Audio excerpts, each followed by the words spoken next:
Meu marido me traiu com o pastor, e quando descobri, minha vingança foi um milagre. A chuva fina de terça-feira molhava os ombros do meu vestido. Voltei para casa mais cedo. A reunião da igreja tinha acabado antes do esperado, e eu só pensava no café quente que me esperava. Mas parei no portão. O carro do pastor Samuel estava ali. Um Cinca Chambord surrado que toda a cidade conhecia. Estacionado de um jeito apressado, torto, quase tocando minhas roseiras. Por quê? Meu marido, Arthur, deveria estar na escola. A essa hora, ele estaria ensinando gramática para as crianças. Entrei. A casa estava mergulhada num silêncio estranho. Um silêncio que pesava. Nenhum rádio ligado, nenhum cheiro de comida vindo da cozinha. Só o tic-tac do relógio na parede, marcando um tempo que parecia ter parado. Arthur? Chamei baixo. Minha voz saiu abafada. Nenhuma resposta. Um frio que não era da chuva começou a subir pela minha espinha. Foi quando eu ouvi. Um som baixo, um murmúrio vindo do corredor, do nosso quarto. Andei devagar, as tábuas do assoalho rangendo sob meus pés. Cada passo era um esforço. A porta estava entreaberta. Uma fresta escura que prometia um inferno.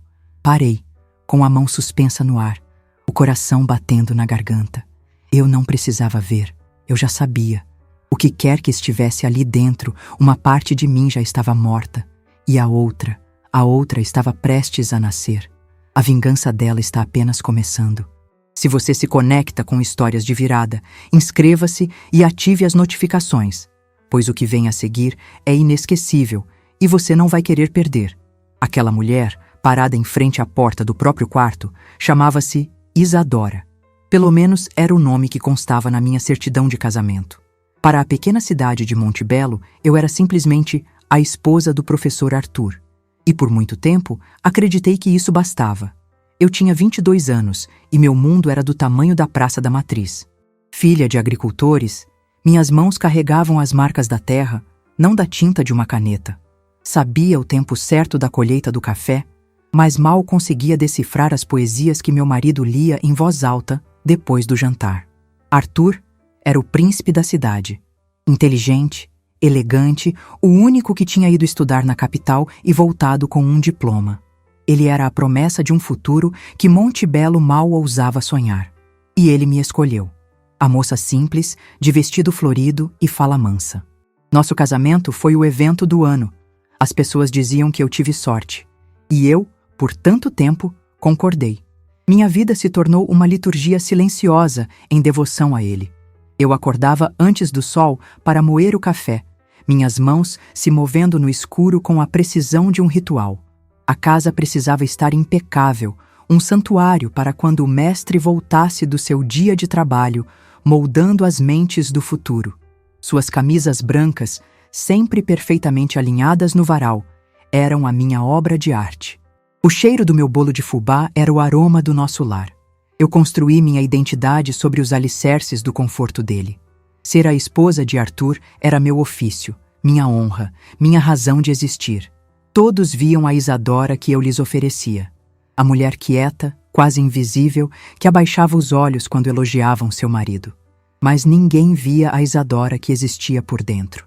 A que notava a maneira como o sorriso de Arthur nunca alcançava seus olhos quando ele dizia que me amava.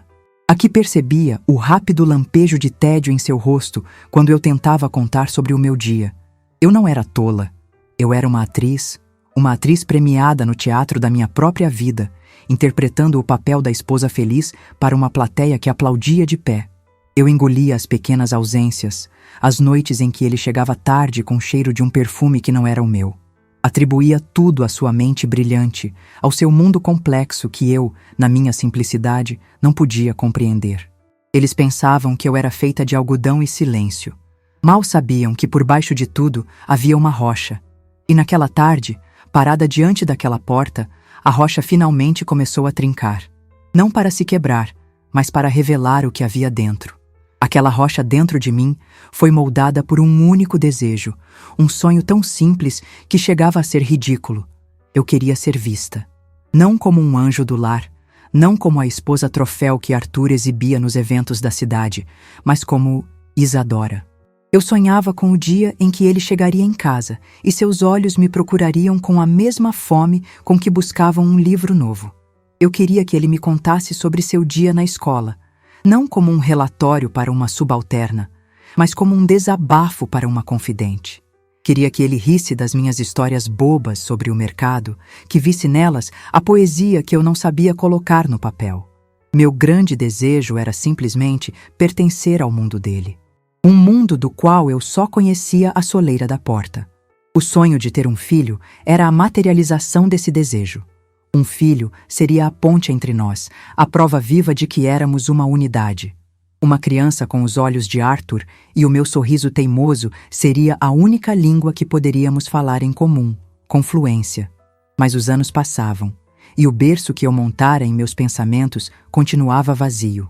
A cada mês, o silêncio do meu ventre era um eco da distância que crescia entre nós. E era nesse silêncio que a voz do pastor Samuel encontrou o terreno perfeito para fincar suas raízes. Ele chegou em Monte Belo numa tarde de primavera, trazido por uma nuvem de poeira e promessas. Era diferente do antigo padre, um velhinho curvado pelo tempo e pelo tédio. Pastor Samuel era magnético. Tinha uns 35 anos, um rosto esculpido por uma seriedade quase divina e uma voz que parecia veludo. Seus sermões não eram sobre pecado e castigo. Eram sobre graça, intelecto e a busca por um propósito maior. A cidade se apaixonou. E Arthur, meu marido, foi o primeiro a se ajoelhar em seu altar. A amizade deles nasceu sob o pretexto da fé, mas floresceu no campo da admiração intelectual. De repente, nossa casa se tornou uma extensão da paróquia. Os domingos, que antes eram nossos, agora incluíam um almoço longo e denso com o pastor.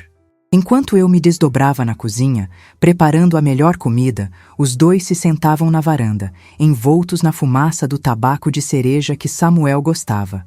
Falavam sobre filosofia, sobre os poetas malditos, sobre a natureza da alma humana.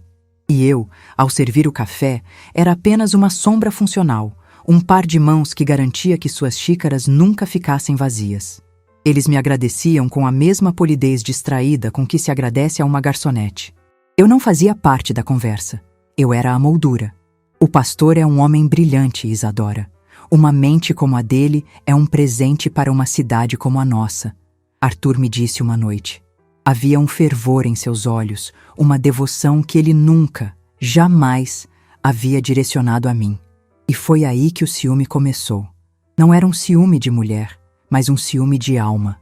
Eu tinha ciúmes da conexão deles. Eles falavam uma língua que eu não compreendia. Não o inglês ou o francês que Arthur arranhava, mas a língua da cumplicidade, dos pensamentos que se completavam no ar. As reuniões para organizar a campanha do agasalho se estendiam até a madrugada. As visitas urgentes a viúvas necessitadas aconteciam em noites de sábado. Arthur começou a se afastar de mim na cama. Estou exausto, querida. O trabalho na igreja é desgastante, ele murmurava, já virando para o lado. A desculpa era sempre nobre, sempre piedosa. Como eu poderia questionar os desígnios de Deus? Questionar a dedicação do meu marido a um homem santo seria uma blasfêmia. E eu, a esposa simples e temente a Deus, me calei.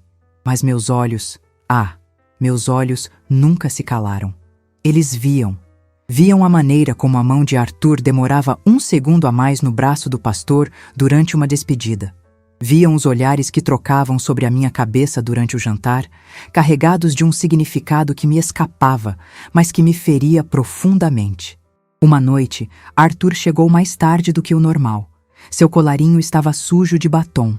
Um batom vermelho, forte. Meu coração parou, e depois disparou numa mistura de alívio e horror. Então era isso? Uma mulher? A dor era imensa, mas era uma dor que eu conhecia. Uma dor que tinha nome e forma. Eu poderia lutar contra uma mulher. "O que é isso, Arthur?" perguntei, a voz trêmula, apontando para a mancha. Ele olhou para a própria camisa e riu. Um riso oco, nervoso. "Ah, isso. Foi a dona Elvira, coitada. Veio me abraçar, agradecendo a cesta básica que o pastor e eu levamos. A velha senhora é um pouco escandalosa com a maquiagem, você sabe. Dona Elvira." Uma viúva de 80 anos que vivia acamada e que eu sabia não usava uma gota de maquiagem há pelo menos uma década. Ele me olhou nos olhos, esperando que eu acreditasse. E naquele instante, a mentira era tão descarada, tão insultuosa à minha inteligência, que o chão se abriu. O batom no colarinho dele não era o problema. O problema era o nome que ele usou para encobrir a verdade. Ele nem se deu ao trabalho de criar uma mentira crível. E ali, parada na sala, eu entendi. A ameaça ao meu casamento não era uma mulher. Era algo muito mais complexo, muito mais sombrio, e vinha envolto em um manto de santidade. A mentira sobre o batom não me quebrou. Pelo contrário, ela me forjou. O algodão doce que eles pensavam que eu era começou a se petrificar, a se transformar em algo duro, frio e cortante. Nas semanas que se seguiram, tornei-me uma caçadora dentro da minha própria casa. Deixei de ser a esposa e passei a ser a sentinela. Eu observava, calada, eficiente, mortal. Eu catalogava cada olhar demorado demais, cada sussurro ao telefone que cessava quando eu entrava na sala, cada desculpa esfarrapada para mais uma noite de aconselhamento espiritual que se estendia pela madrugada. Arthur e o pastor Samuel, imersos em sua arrogância, não perceberam a mudança. Para eles, eu continuava sendo a mesma Isadora de sempre, a mobília silenciosa que garantia que o café estivesse sempre quente.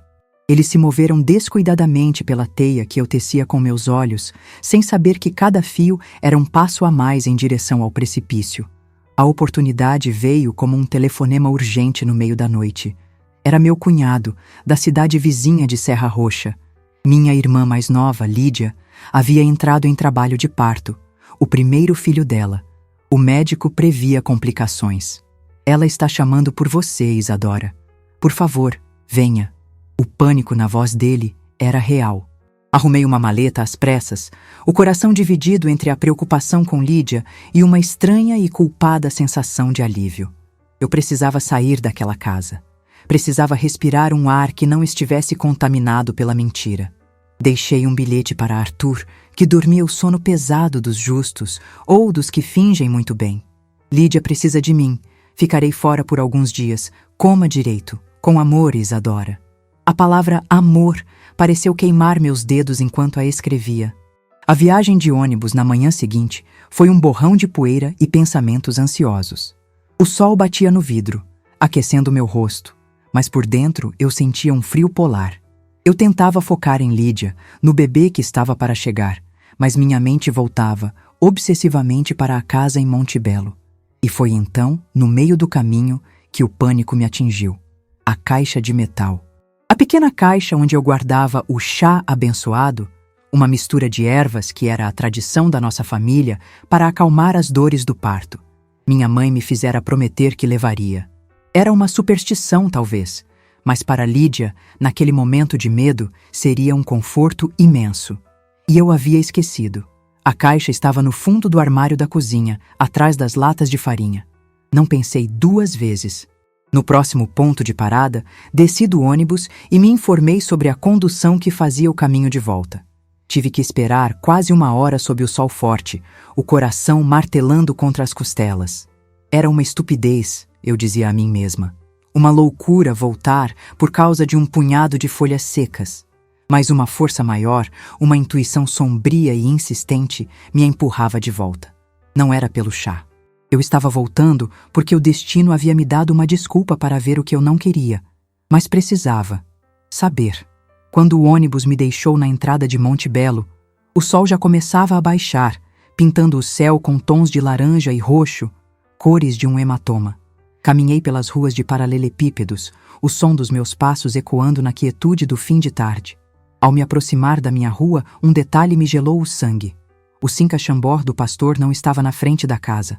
Estava escondido, enfiado na viela ao lado, parcialmente coberto pelas sombras de uma mangueira frondosa. A tentativa de discrição era a confissão. A porta da frente estava apenas encostada. Entrei num mundo de penumbra e silêncio. A casa estava fria, como se estivesse abandonada há dias. Mas não estava. Havia um cheiro no ar. O odor adocicado e enjoativo do tabaco de cereja do pastor. E por baixo dele, outro som. Um choro baixo, contido, quase um soluço. Era a voz de Arthur. Vulnerável, íntima, e vinha do nosso quarto. O corredor nunca pareceu tão longo. Meus pés não faziam barulho no assoalho. Eu era um fantasma se aproximando do meu próprio funeral. Cada fibra do meu corpo gritava para que eu fugisse, para que voltasse para a estrada e esquecesse a caixa de chá, a casa, o marido. Mas eu continuei. A porta do quarto, como da outra vez, estava entreaberta. A luz do crepúsculo entrava pela fresta, desenhando uma linha dourada no chão escuro. Segurei a respiração e me inclinei. Através daquela fresta de escuridão, eu não via apenas uma traição. Eu via a verdade. E a verdade tinha o rosto de um anjo e as mãos de um demônio. A verdade não gritou. Ela se revelou num sussurro, numa cena banhada pela luz melancólica do fim de tarde. Através da fresta da porta, o quarto do casal, o meu santuário, parecia o palco de uma pintura trágica. A luz que entrava pela janela não iluminava, ela dissecava, cortava o ar e revelava cada partícula de poeira, cada detalhe da minha vida que naquele instante se desfazia. Arthur estava sentado na beira da nossa cama, a mesma cama onde por anos esperei por um filho seu. Os ombros dele, normalmente tão retos e orgulhosos, estavam curvados, sacudindo com o ritmo de um choro silencioso e desesperado. Ele cobria o rosto com as mãos e a imagem do meu marido, o professor inabalável, o pilar da nossa comunidade, desmoronando daquela forma, foi o primeiro golpe. O segundo golpe foi a posição do pastor Samuel. Ele não estava na cama com Arthur. Estava ajoelhado no chão, diante dele. Uma postura de devoção, de súplica. O homem que se ajoelhava apenas diante de Deus agora estava aos pés do meu marido. As mãos do pastor, aquelas mãos que abençoavam as crianças e seguravam a hóstia sagrada, repousavam com uma intimidade insuportável sobre os joelhos de Arthur. Ele erguia o rosto para o meu marido e a expressão em seus olhos não era de luxúria. Era algo muito mais profundo, muito mais perigoso. Era adoração. Meu corpo se transformou em pedra. O ar em meus pulmões virou vidro moído. Eu queria recuar, mas estava pregada ao chão, forçada a ser testemunha da minha própria execução. E então, eles falaram. As vozes eram baixas, carregadas de uma cumplicidade que me excluiu não apenas daquele quarto, mas da minha própria existência. Eu não aguento mais, Samuel, soluçou Arthur, a voz quebrada. Viver assim, mentir para ela todos os dias, olhar nos olhos dela, é uma tortura. O som do meu nome nos lábios dele, misturado àquela agonia, foi como um ácido derramado em minha alma. Por um segundo delirante, uma fagulha de esperança brilhou. Ele estava sofrendo por mim, o remorso era por mim, mas a voz aveludada do pastor Samuel apagou essa fagulha com um sopro gelado. Calma, meu querido, tenha calma, disse ele, a voz um bálsamo envenenado. Ele estendeu a mão e afagou os cabelos de Arthur, um gesto que era ao mesmo tempo paternal e possessivo. Nós sabíamos que não seria fácil. Isadora é uma alma boa, uma criatura de uma simplicidade quase infantil. Ela jamais compreenderia a natureza do que temos. O que existe entre nós é complexo. É uma comunhão de espíritos que ela, no seu mundo de bolo de fubá e roupas no varal, nunca alcançaria. Criatura simples. Mundo de bolo de fubá e roupas no varal. As palavras ecoaram no vácuo que se formou dentro de mim. Não era desprezo. Era pior. Era condescendência. Eles não me odiavam. Eles me diminuíam. Na narrativa deles, eu era uma criança que precisava ser protegida da verdade.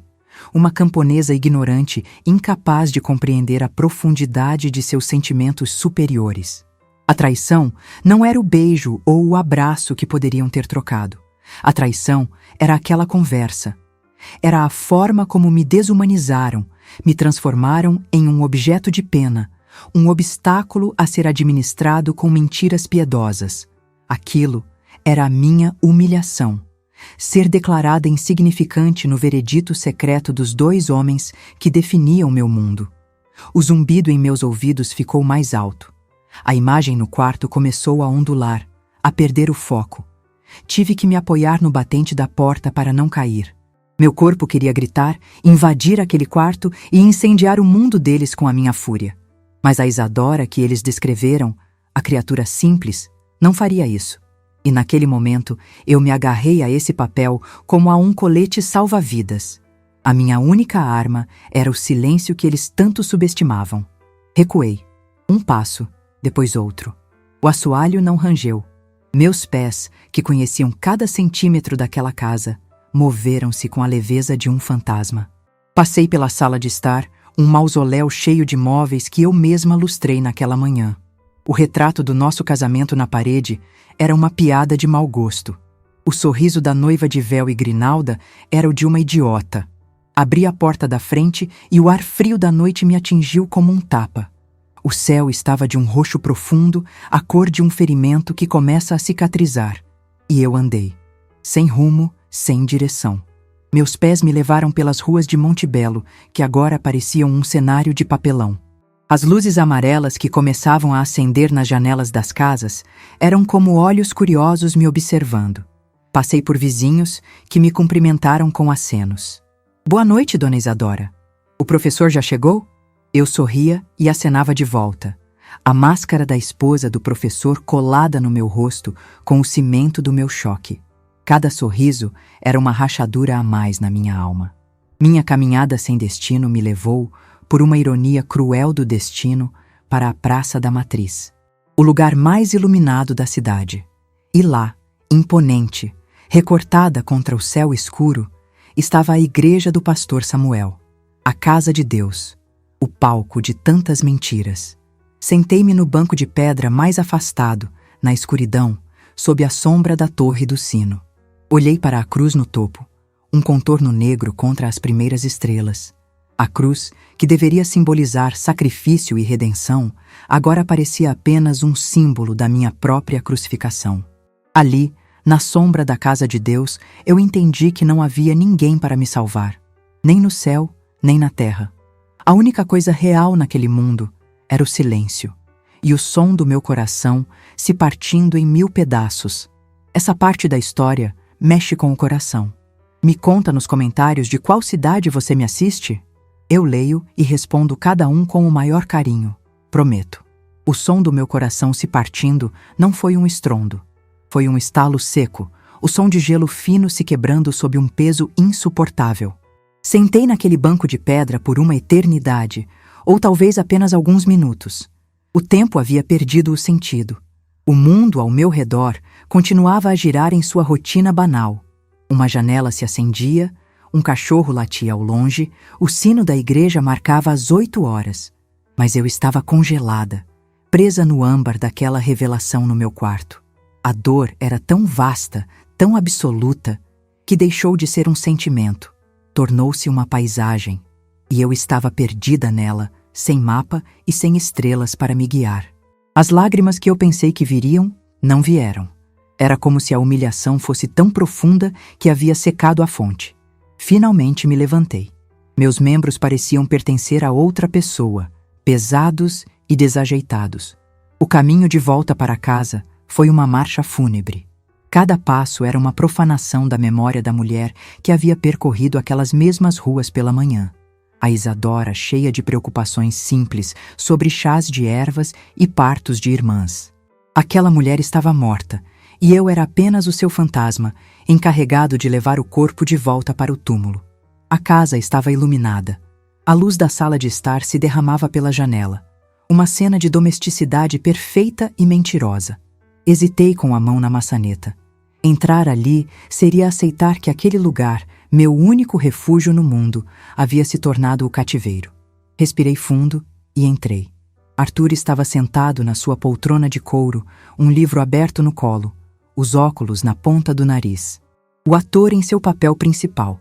Ele ergueu os olhos quando entrei e seu rosto se compôs numa máscara de preocupação ensaiada. Isadora, meu bem, onde você estava? Fiquei louco de preocupação. Lídia está bem? E o bebê? Eu o encarei. Estudei cada linha do seu rosto, cada músculo que se movia para formar aquela mentira. Eu não via mais o meu marido. Via um estranho, um ator medíocre num palco mal iluminado. Onde estava o homem que chorava aos pés do pastor horas antes? Ele havia sido guardado, escondido sob camadas de hipocrisia. A minha vontade era de gritar, de arrancar aquela máscara com as unhas, de expor o monstro que se escondia por trás do professor amado por todos. Mas o grito morreu na minha garganta. Uma calma gélida, a calma do olho de um furacão, tomou conta de mim. Lídia está bem.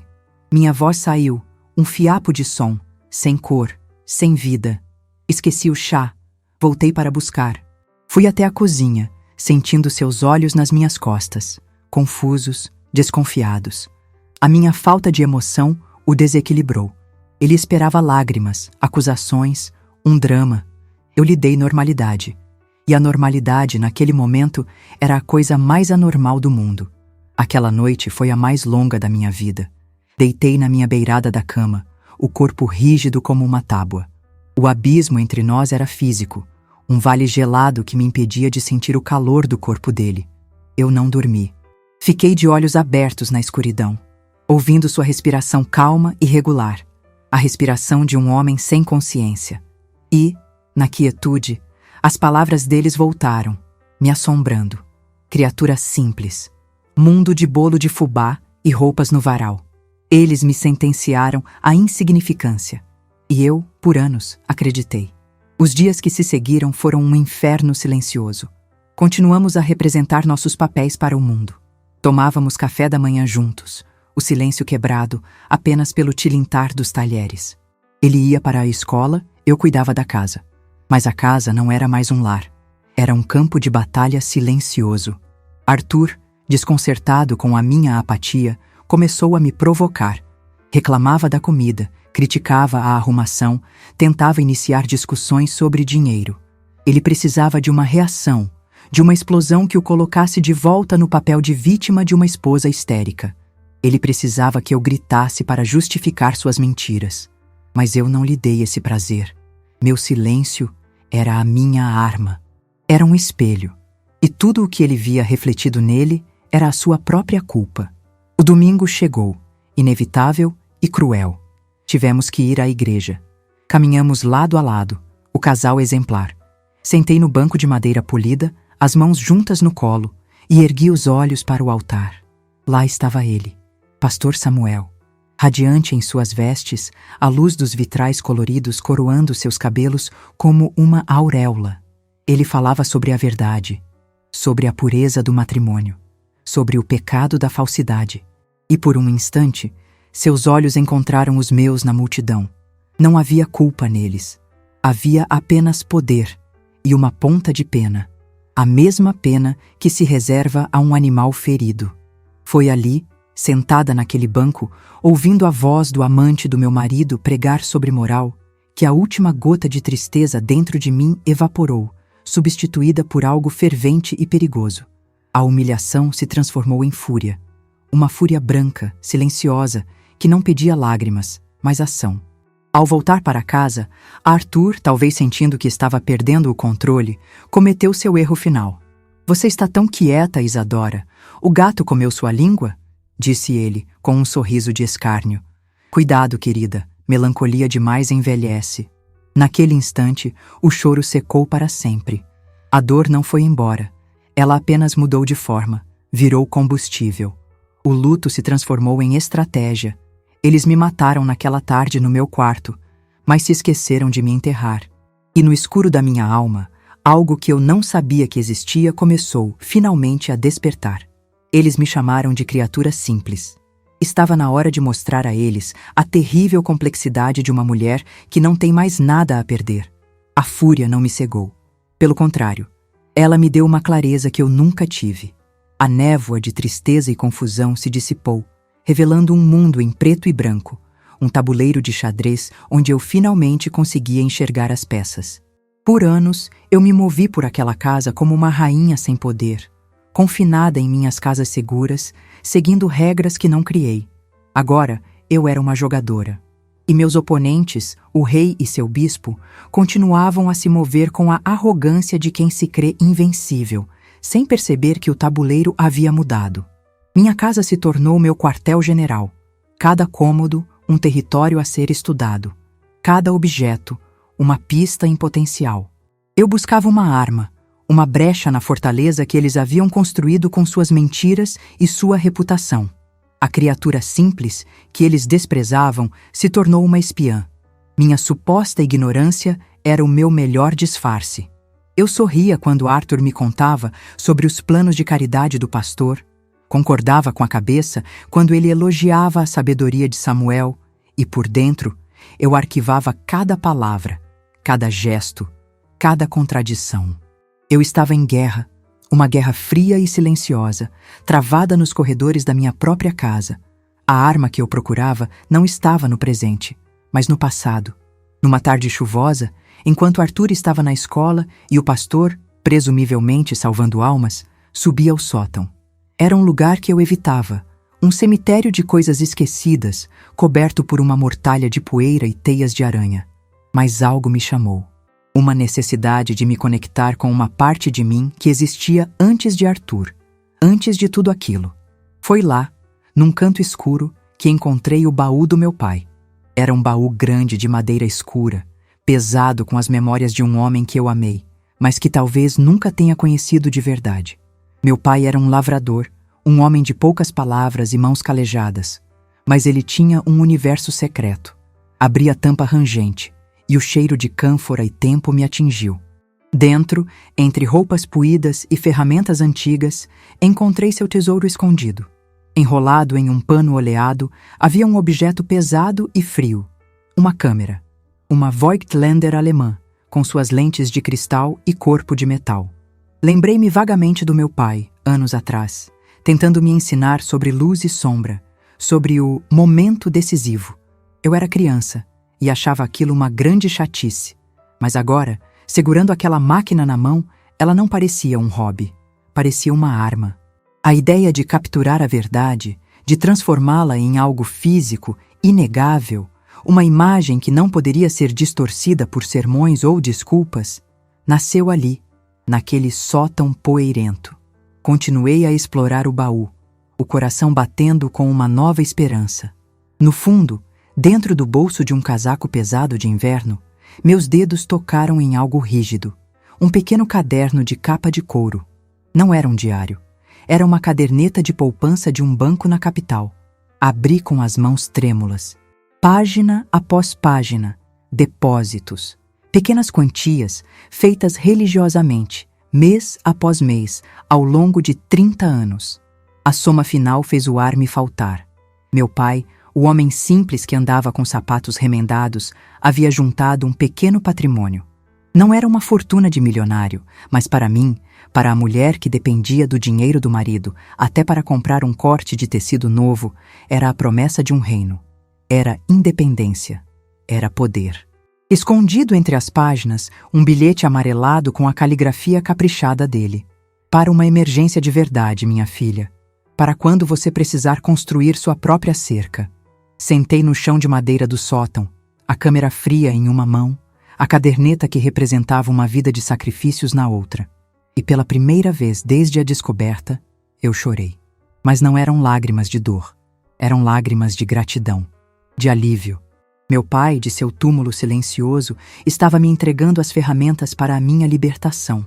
A fúria dentro de mim não se apagou. Ela apenas se focou. O plano começou a se desenhar na minha mente, não como uma explosão de vingança, mas como uma delicada operação cirúrgica. Um escândalo público em Monte Belo me destruiria junto com eles. Eu seria para sempre a esposa traída, a coitada, a fracassada. Não, a minha vingança não seria um espetáculo para a cidade. Seria um ato silencioso, elegante e letal. E o alvo não era Arthur, ele era apenas o sintoma, o peão sacrificável. O alvo era o rei, o pastor Samuel.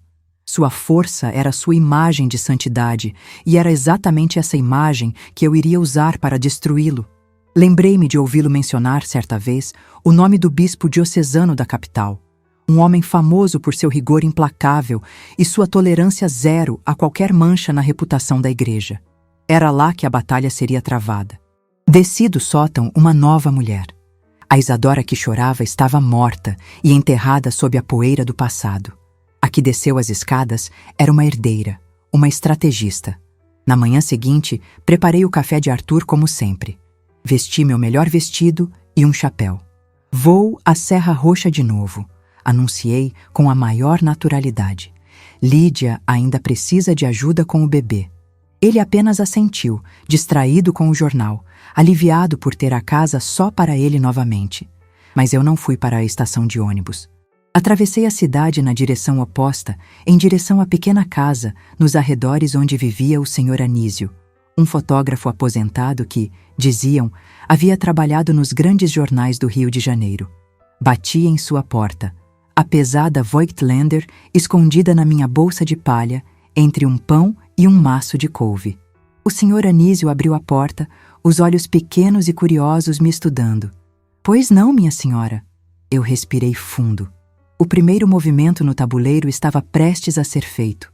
"Senhor Anísio", comecei, a voz firme como nunca esteve. "Eu preciso de um professor, não para aprender a rezar, mas para aprender a caçar, e a minha presa usa um colarinho clerical." O Sr. Anísio me olhou por um longo momento, os olhos pequenos e penetrantes por trás das lentes grossas dos óculos. Um silêncio pesado se instalou entre nós, quebrado apenas pelo chiado de uma chaleira no fogão a lenha. Eu esperava ser expulsa, ser chamada de louca. Em vez disso, um sorriso lento, quase imperceptível, curvou o canto de seus lábios finos. Um sorriso que não tinha humor, apenas uma curiosidade antiga, a curiosidade de um homem que já tinha visto todas as facetas da natureza humana e, de repente, se deparava com uma nova. "Entre, minha senhora", disse ele, abrindo mais a porta. A chaleira acabou de apitar. Um caçador nunca deve tomar decisões com o estômago vazio ou a garganta seca. A casa dele era um labirinto de sombras, cheirando a produtos químicos, papel velho e solidão. As paredes eram cobertas por fotografias em preto e branco. Rostos de políticos, cenas de crimes, protestos, a vida pulsante e brutal do mundo que existia para além das montanhas de Monte Belo. Sentei-me em uma cadeira de madeira, a bolsa de palha no colo, sentindo o peso da câmera como se fosse o de uma arma carregada. Ele não me perguntou nomes, nem detalhes. O Sr. Anísio não estava interessado no meu drama, estava interessado na minha intenção. "A fotografia é a arte de roubar almas, Isadora", disse ele, me servindo um chá forte e amargo. "Ela captura um segundo e o torna eterno. Uma imagem certa, no momento certo, pode construir um herói ou destruir um império. Você tem certeza de que quer esse poder?" Eu o encarei, a xícara quente aquecendo minhas mãos geladas. "Eu não quero poder, Sr. Anísio. Eu quero justiça. E a minha justiça precisa ser vista, não apenas ouvida." Aquele foi o início da minha dupla vida. Para Arthur e para a cidade, eu estava tendo aulas de bordado com as senhoras da paróquia. A ironia era tão deliciosa que quase me fazia sorrir. Enquanto Arthur acreditava que eu passava as tardes aprendendo a fazer pontos de cruz, eu estava, na verdade, no estúdio empoeirado do Sr. Anísio, aprendendo a operar a minha Voigtlander. Ele me ensinou tudo. A dança delicada entre a abertura do diafragma e a velocidade do obturador. A paciência de esperar pela luz perfeita. A arte de focar em um detalhe que revelava toda a história. Mas as lições mais importantes não eram técnicas. Eram lições de invisibilidade. "Você é uma mulher do campo, acostumada a ser notada", ele dizia enquanto me observava andar. "Precisa aprender a se mover como a neblina, a ocupar um espaço sem que ninguém perceba sua presença. Use o que eles pensam que você é, simples e inofensiva como seu escudo." Eu pratiquei. Pratiquei por semanas. Nas ruas de Monte Belo, tornei-me uma sombra. Sentava-me em um banco da praça e fotografava as pessoas sem que elas percebessem. Aprendi a prever seus movimentos, a ler suas intenções em seus gestos. A mulher quieta, que antes abaixava a cabeça, agora a mantinha erguida, os olhos atentos, a mente calculando ângulos, distâncias, fraquezas. Enquanto isso, em casa, eu era a esposa perfeita. Atenta, servil, mas com uma nova camada de distanciamento que deixava Arthur desconfortável. Ele sentia a mudança, mas não conseguia nomeá-la. Eu era um espelho polido demais, refletindo apenas o que ele queria ver, mas com uma frieza que o arrepiava. A oportunidade que eu tanto esperava veio da boca do próprio Arthur, servida numa bandeja de prata e arrogância. Numa noite, durante o jantar, ele anunciou, com o peito estufado de importância, que ele e o pastor Samuel haviam sido convidados para um congresso de teologia na capital. Um evento de prestígio. Ficaremos no Hotel Glória, disse ele, mais para si mesmo do que para mim.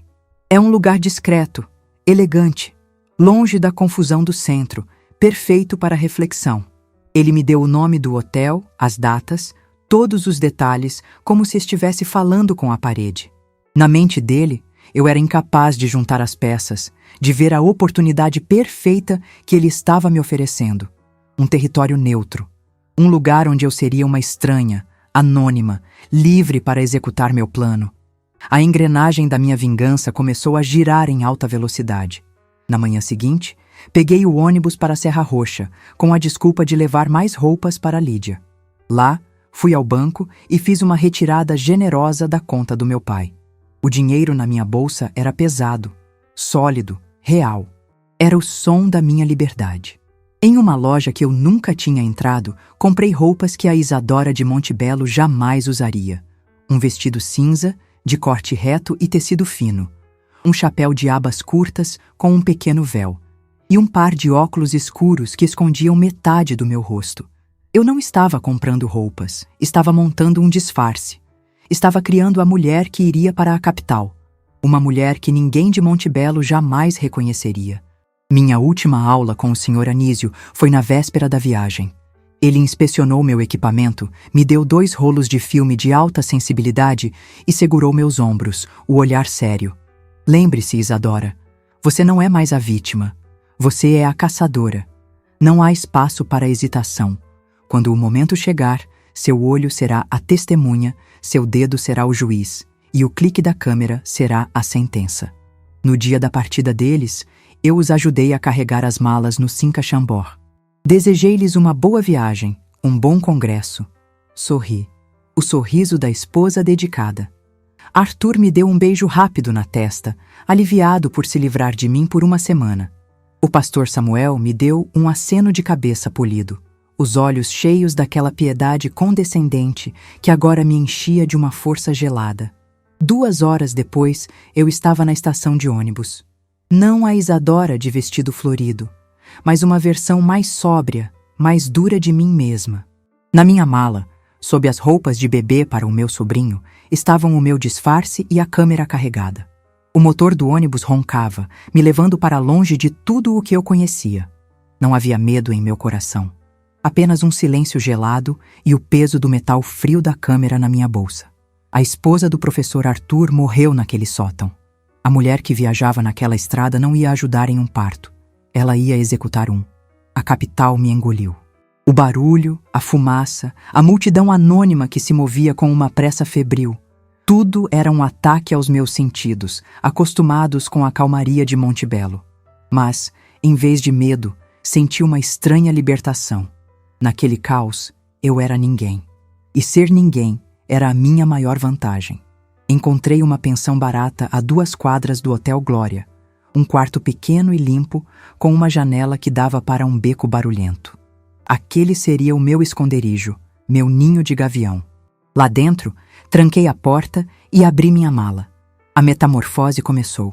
Tirei o vestido simples de algodão, a personificação da Isadora que todos conheciam, e o dobrei cuidadosamente. No lugar dele, vesti o vestido cinza, de tecido pesado e corte reto. Ele mudou minha postura, me deixou mais alta, mais austera. Prendi meu cabelo num coque apertado na nuca.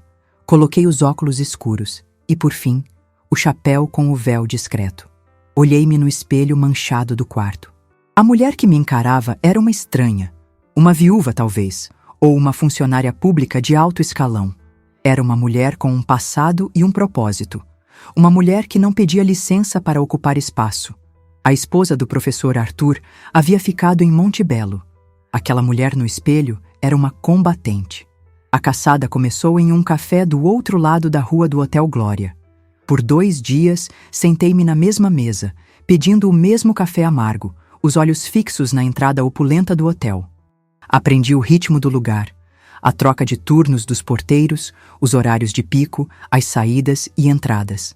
Eu era a personificação da paciência, uma estátua de determinação alimentada por cafeína e ódio frio. No segundo dia, eu os vi. Eles chegaram em um táxi, Arthur parecendo um menino deslumbrado, Pastor Samuel se movendo com a autoridade de um rei em visita ao seu domínio. Observei enquanto faziam o check-in, enquanto o mensageiro levava suas malas para o elevador.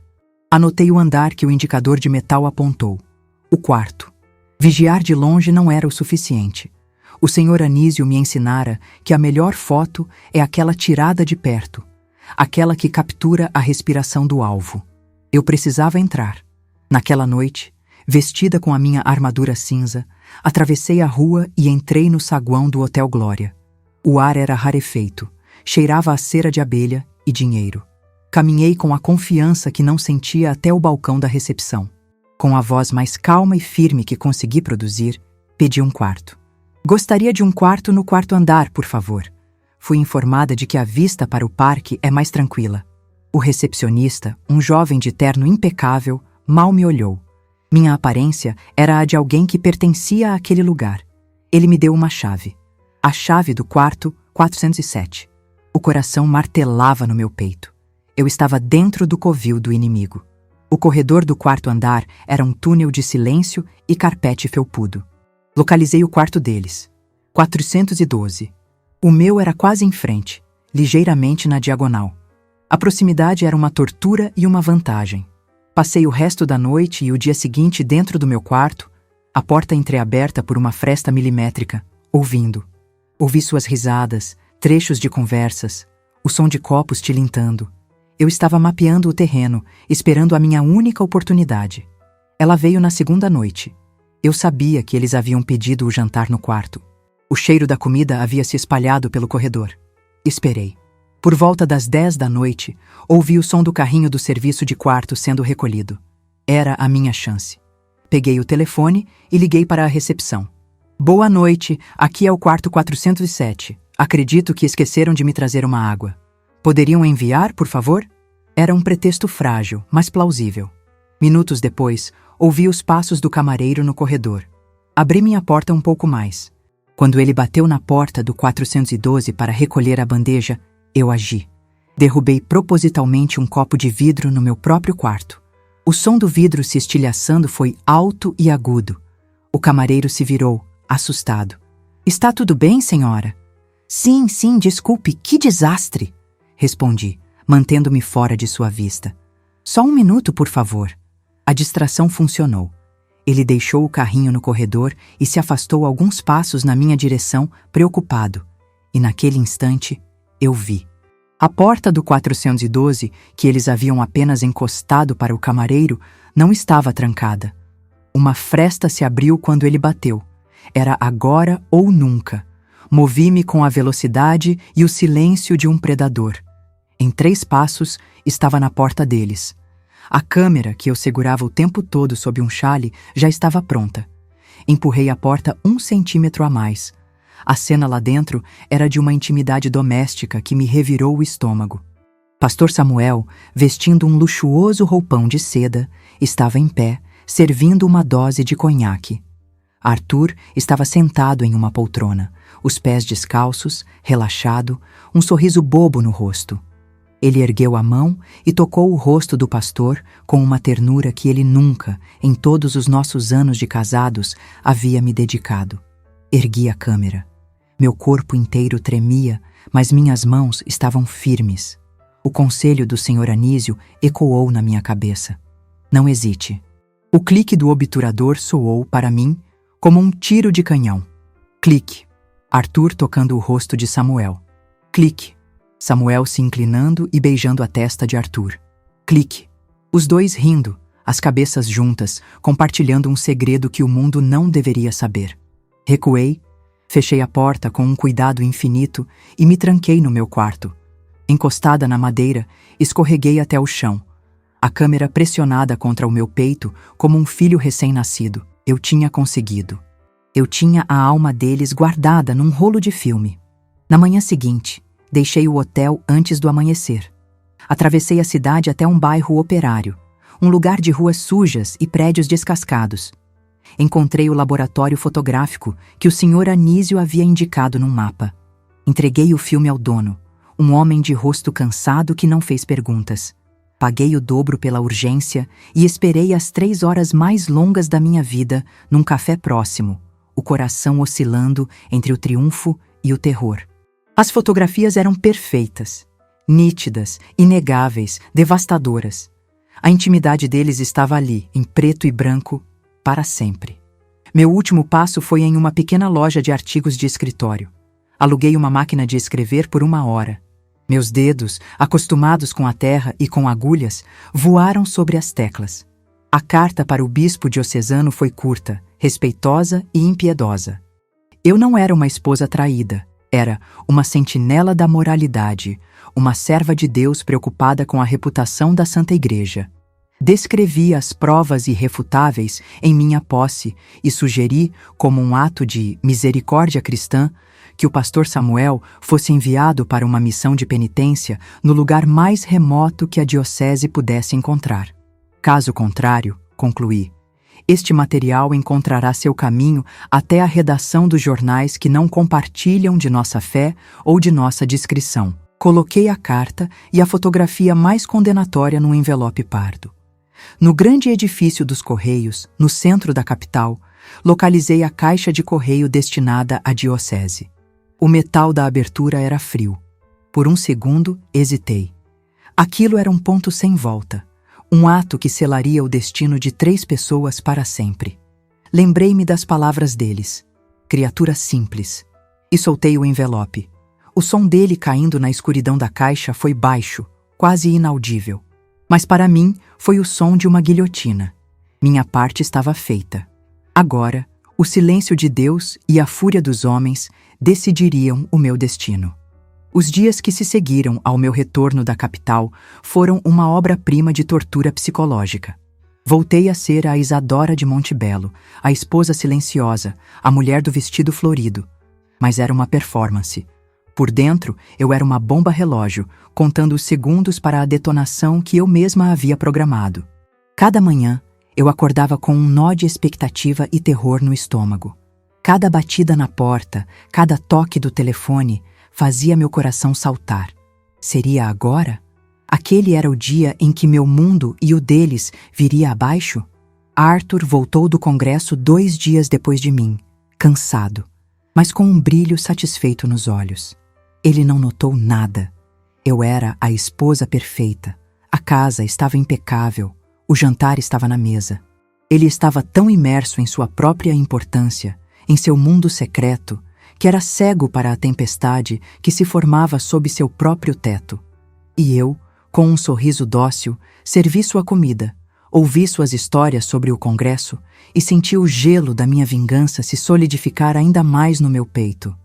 A facilidade com que ele mentia, a naturalidade com que ele me habitava como se eu fosse uma casa vazia, apagou qualquer resquício de dúvida que eu pudesse ter. Eles mereciam. O primeiro tremor veio em uma quinta-feira à noite. O telefone tocou. Um som estridente que cortou o silêncio do jantar. Arthur atendeu. Eu, da cozinha, observei sua silhueta. Observei a maneira como seu corpo enrijeceu, como sua mão livre se fechou em punho. Sua voz, normalmente tão professoral e confiante, tornou-se submissa, quase infantil. Sim, Excelência. Eu compreendo, Excelência. Claro, farei o que for preciso, Excelência. Ele desligou o telefone com uma delicadeza exagerada, como se o aparelho estivesse em chamas. Voltou para a mesa pálido. Quem era, querido? Perguntei. A inocência na minha voz era uma obra de arte. Ninguém importante. Assuntos da diocese, respondeu ele, rápido demais. Ele não me olhou nos olhos. E eu soube. A minha carta havia chegado ao seu destino. A semente do pânico havia sido plantada. 2 dias depois, no sábado, um carro preto, um Ford imponente com placas da capital, parou em frente à casa paroquial. Um homem de terno escuro e rosto severo desceu e entrou sem bater. Observei tudo da janela da minha cozinha, por trás da cortina de renda. Ele ficou por exatamente 1 hora. Quando saiu, seu rosto não demonstrava nenhuma emoção. O pastor Samuel não o acompanhou até a porta. A fortaleza estava sendo atacada por dentro. Mas o verdadeiro espetáculo, a coroação da minha obra, foi reservado para o domingo. A igreja estava cheia, o ar pesado com o cheiro de incenso e hipocrisia. Sentei-me no nosso banco de sempre, Arthur ao meu lado, rígido como uma estátua. Ele não havia dormido nas últimas noites, eu sabia. E eu, a seu lado, parecia a personificação da paz. Pastor Samuel subiu ao púlpito. E pela primeira vez, eu o vi vacilar. Sua pele estava pálida, e havia uma sombra sob seus olhos que nem a luz divina dos vitrais conseguia disfarçar. Ele fez seu sermão, as palavras eloquentes de sempre soando ocas, automáticas. Ao final, ele fez uma pausa. Um silêncio denso caiu sobre a congregação. Ele pigarreou, segurando as bordas do púlpito com as 2 mãos, como se temesse cair. Meus queridos irmãos e irmãs, começou ele, a voz firme por um esforço monumental de vontade. Tenho um comunicado. Fui agraciado por nossos superiores com uma nova e desafiadora missão. Um chamado que não posso recusar. Ele fez uma pausa dramática. Fui escolhido para levar a palavra de Deus às comunidades mais necessitadas do extremo norte do país. Um trabalho de evangelização em uma terra esquecida por muitos, mas não por Deus. Partirei na próxima semana. Um murmúrio de choque percorreu a igreja. Dona Elvira, a mesma da mentira do batom, começou a soluçar. Ninguém conseguia entender. O pastor mais amado, mais brilhante, sendo enviado para o exílio? Porque era isso que era. Todos sabiam. Aquilo não era uma promoção. Era um castigo. Eu abaixei a cabeça, fingindo orar, para esconder o triunfo em meus olhos. Ao meu lado, senti Arthur se desintegrar. Ele não se moveu, não fez um som, mas eu senti a onda de choque que percorreu seu corpo, a forma como o ar pareceu ser sugado de seus pulmões. Ele estava quebrado, e eu estava sentada ao lado de seus destroços. O caminho para casa foi uma procissão de tortura para ele. As pessoas nos paravam, lamentando a partida do pastor, fazendo perguntas que ele não conseguia responder. Eu assumi o controle. É um chamado divino, eu dizia, com a voz embargada de uma falsa tristeza. Devemos nos orgulhar dele. Assim que a porta de casa se fechou, a barragem se rompeu. Arthur explodiu. Não em tristeza, mas em pânico. Ele andava de um lado para o outro na sala, as mãos na cabeça. Exílio! É um exílio! Alguém fez isso! Alguém descobriu! Quem? Como?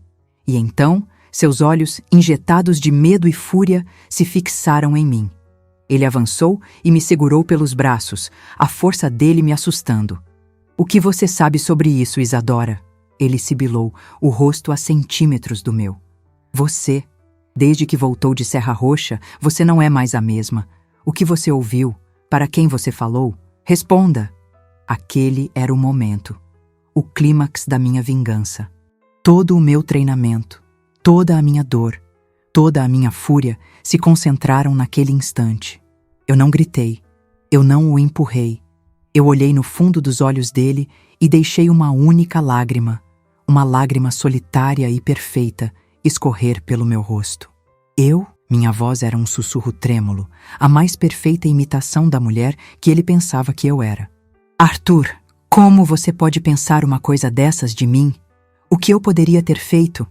E então eu desferi o golpe final, usando as mesmas palavras que eles usaram para me sentenciar. Eu sou só uma mulher simples.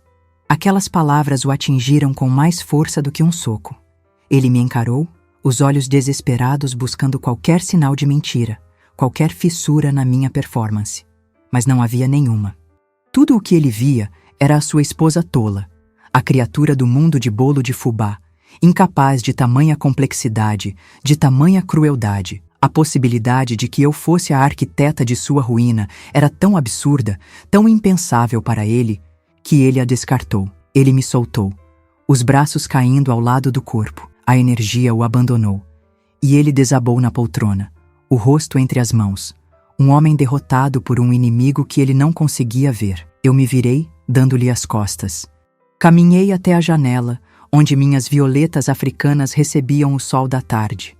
Peguei meu pequeno regador de metal e, com a mão mais firme que já tive na vida, comecei a cuidar das minhas flores, uma por uma, com uma delicadeza metódica. O som suave da água caindo na terra era o único som na sala. Um som de vida, de cuidado, de normalidade. Um som que selava a minha vitória e a sua condenação. Ele nunca saberia. Olharia para mim pelo resto da vida e veria apenas a esposa ingênua, a camponesa que teve sorte. E essa seria a sua verdadeira prisão. Viver acorrentado à mulher que o destruiu sem nunca saber que foi ela. A vingança perfeita não era um grito, era um sussurro. E o meu estava apenas começando. A partida do pastor Samuel foi um evento patético. Uma dúzia de senhoras chorosas na estação de ônibus, acenando lenços brancos para o mártir que partia para seu sacrifício no altar da obediência divina. Arthur estava lá, em pé, um pouco afastado da multidão, o rosto cinzento e inexpressivo de um homem que já havia morrido por dentro. Eu observei a cena da janela da nossa sala, por trás da cortina, uma diretora assistindo ao último ato de sua peça. Quando o ônibus dobrou a esquina, levando com ele o epicentro do meu terremoto, não senti o triunfo que esperava. Senti um silêncio vasto e oco. A guerra havia acabado. Eu havia vencido. Mas o campo de batalha era a minha própria vida, e tudo ao meu redor estava em ruínas. As semanas que se seguiram foram, de uma forma estranha, piores do que os dias de fúria. A casa, antes um palco de tensão, tornou-se um mausoléu. Arthur era um fantasma que se arrastava pelos cômodos, o cheiro de álcool impregnado em suas roupas. Ele não me olhava, não me tocava, mal falava comigo. O ódio que nos conectou era mais forte do que o amor que um dia nos uniu. E agora, sem o ódio, não havia nada. Eu ganhei a vingança, mas o meu prêmio era ser a carcereira de um homem quebrado, acorrentada a ele pelo mesmo teto e pelo mesmo sobrenome. Aquilo não era liberdade. Era apenas uma cela diferente, com uma vista mais desoladora. A minha vingança, eu percebi numa manhã enquanto amassava o pão, tinha sido sobre eles. Sobre destruí-los, sobre fazê-los pagar. Mas em nenhum momento do meu plano meticuloso eu havia parado para pensar no que viria depois, no que seria feito com os escombros. Toda a minha existência, desde o dia em que me casei, havia sido uma reação a Arthur. Primeiro, o desejo de agradá-lo. Depois, a dor de ser traída por ele. E, por fim, a obsessão em destruí-lo. Minha vida era um espelho da dele. E agora, com a imagem dele despedaçada, o meu reflexo também estava perdido. A pergunta surgiu, aterrorizante em sua simplicidade. Quem era Isadora, sem a sombra de Arthur para defini-la? Fui buscar a resposta no único lugar onde eu ainda sentia uma conexão com o meu verdadeiro eu, no sótão, com o baú do meu pai. Abri-o novamente, não em busca de armas, mas de um norte. Peguei a caderneta de poupança, o couro gasto suave sob meus dedos. E reli o bilhete dele, as palavras que antes foram um chamado à guerra, mas que agora soavam como um manual de reconstrução.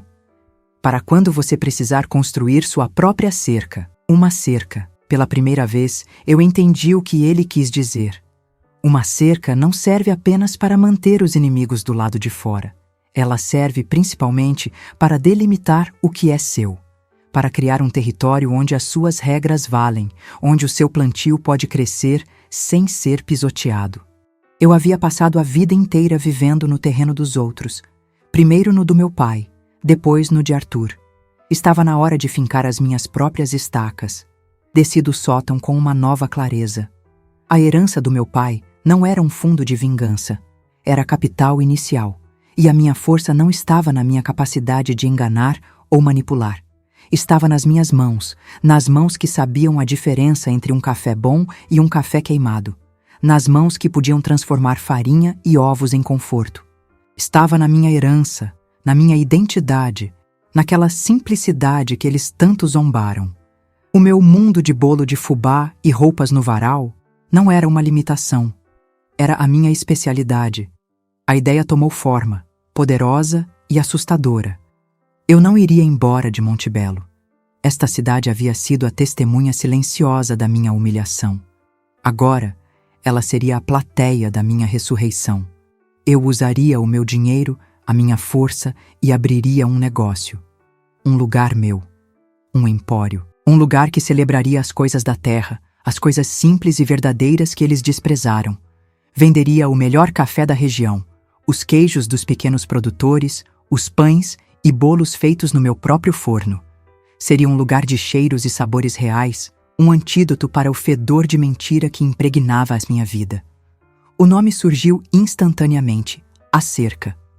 Com esse novo propósito queimando dentro de mim, comecei a caminhar pela cidade de uma maneira diferente. Eu não via mais os rostos curiosos ou os cochichos. Via pontos comerciais, fluxo de pessoas, potencial. Minha mente, antes ocupada com planos de destruição, agora estava cheia de cálculos de aluguel, listas de fornecedores e ideias de decoração.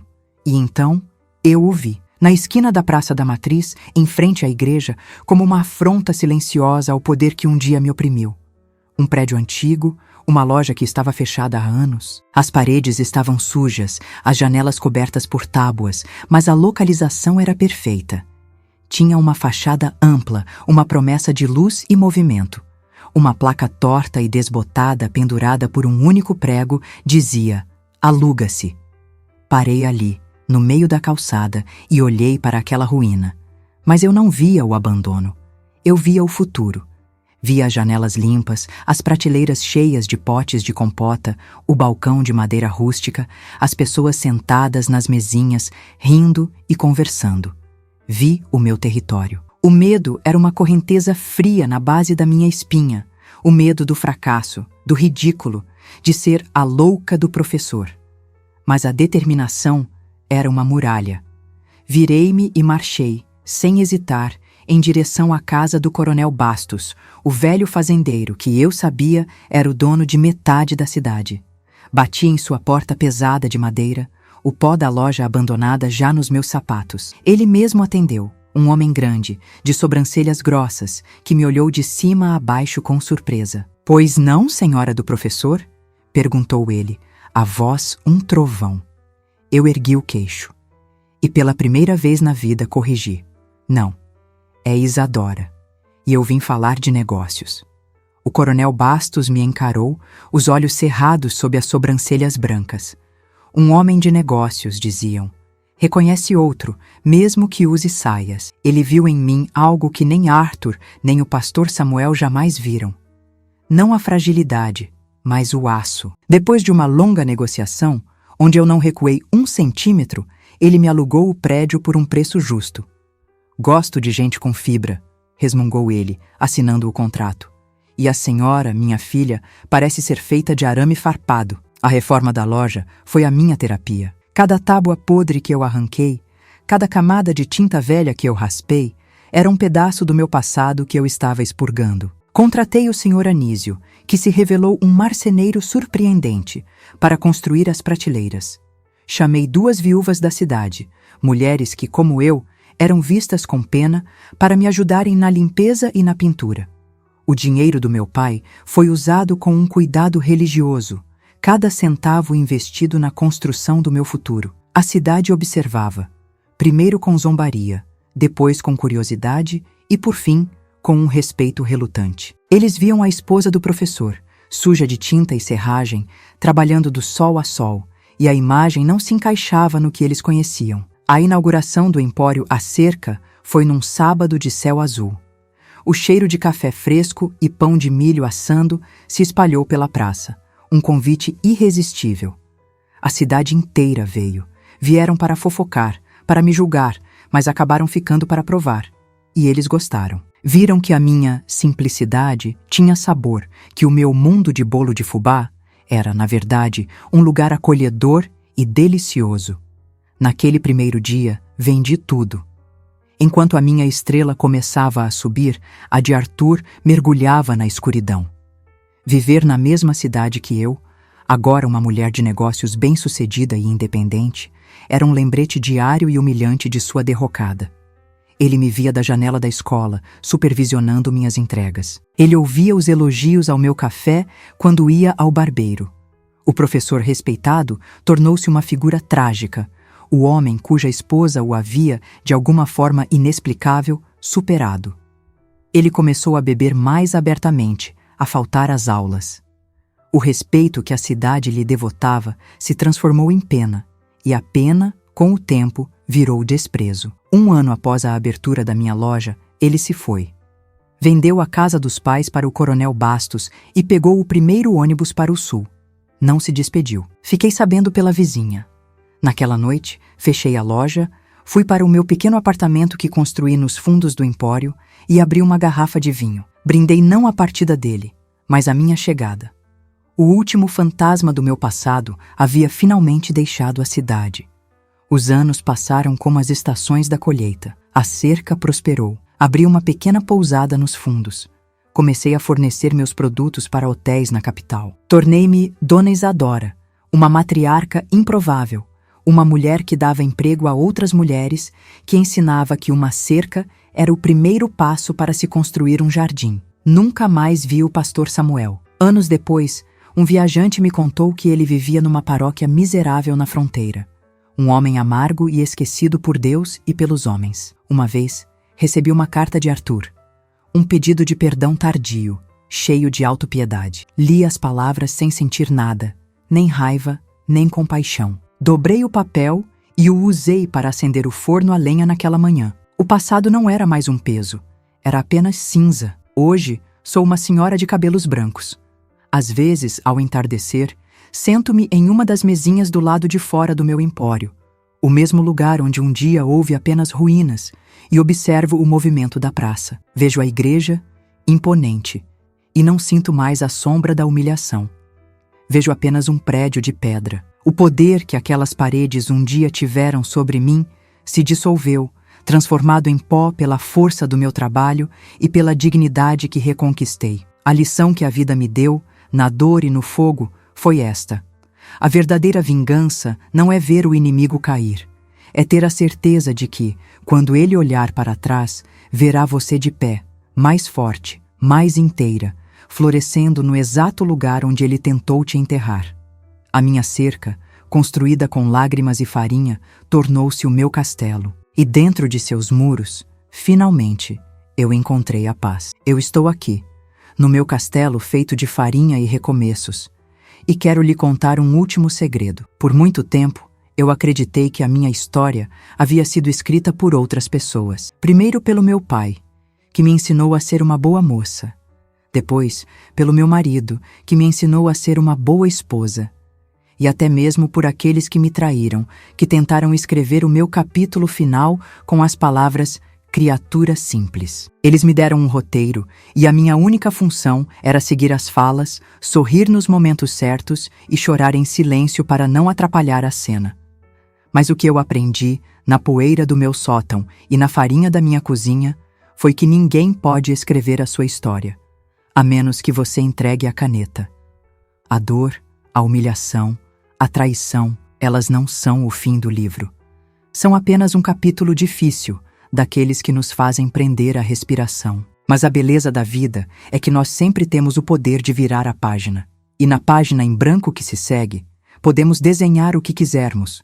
Podemos desenhar uma cerca, um jardim, um castelo. Eles tentaram me plantar num vaso pequeno, num canto escuro da casa, e esperaram que eu murchasse. Mal sabiam eles que mesmo na escuridão a minha raiz era forte. E raízes fortes sempre encontram um jeito de quebrar o vaso para buscar o sol. A minha vingança mais doce não foi o que eu destruí. Foi o que eu construí a partir dos destroços. Foi provar que o meu mundo de bolo de fubá era, na verdade, a semente de um império. Se a minha jornada, de alguma forma, tocou a sua.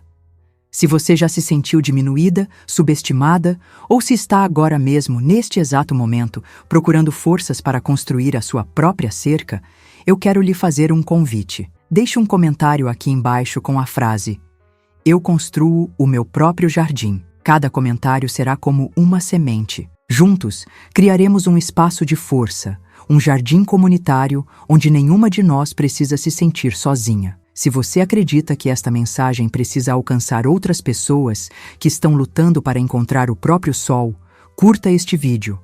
O seu like é como a água, que ajuda a semente a brotar. Compartilhe com uma amiga, uma irmã, uma mãe, com qualquer mulher que precise se lembrar de que ela não é uma flor frágil, mas a própria jardineira. E claro, inscreva-se no canal e ative o sininho, porque aqui, neste nosso espaço, sempre haverá um portão aberto. E a cada nova história, provaremos juntas que as mulheres mais fortes não são aquelas que nunca enfrentam a tempestade. São aquelas que aprendem a dançar na chuva e a usar a lama para adubar o seu próprio florescer. Obrigada por me ouvir, por visitar a minha cerca e caminhar um pouco no meu jardim. Eu estarei aqui, esperando por você, na próxima história.